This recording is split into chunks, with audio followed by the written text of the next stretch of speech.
La croissance de la population côtière, la surpêche, la pêche illicite, le tourisme non durable sont autant de facteurs qui dégradent la biodiversité des écosystèmes côtiers et marins, engendrant des érosions et inondations, réduisant ainsi les moyens de subsistance et du coup accentuent la pauvreté. C'est ce qui est ressorti de la conférence ministérielle africaine sur les économies océaniques et le changement climatique tenue à Maurice les 1er et 2 septembre dernier. Au cours de la conférence, on a beaucoup parlé de recherche et d'infrastructures de recherche qui n'existent pas encore dans le monde, donc tout ça c'est à créer.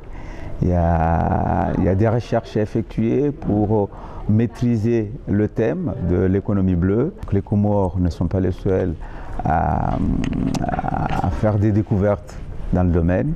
L'économie bleue est à découvrir par tout le monde, par les Comores comme par les pays développés.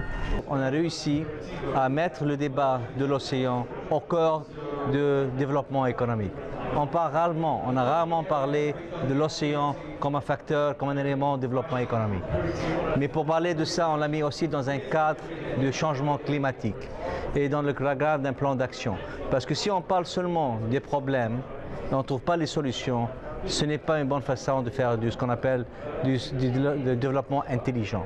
Aux Comores, ces changements climatiques se font sentir tant par la rareté du poisson que par la montée des eaux, pour ne citer que celles-là, qui sont aussi accentuées par l'extraction abusive du sable ainsi que l'ignorance des enjeux qui y sont liés.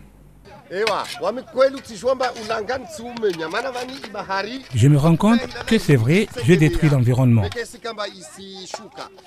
Chaque fois que je ramasse du sable, la mer gagne du terrain et bien sûr c'est irréversible. La mer envahit la terre ferme, mais si je le fais, c'est pour subvenir aux besoins de ma famille. J'ai été à l'école jusqu'en classe de seconde C. L'exemple sur l'expérience de la Côte d'Ivoire dans l'implication des maires dans la gestion des zones côtières a été mis en relief au cours des échanges. Nous avons demandé donc la mise en place d'un réseau des maires des villes côtières au niveau de l'Afrique. Et nous avons aussi demandé que les villes côtières, donc les maires, soient pleinement associés à la COP22. À la COP21, on était là-bas, mais malheureusement, on n'a pas été bien associés.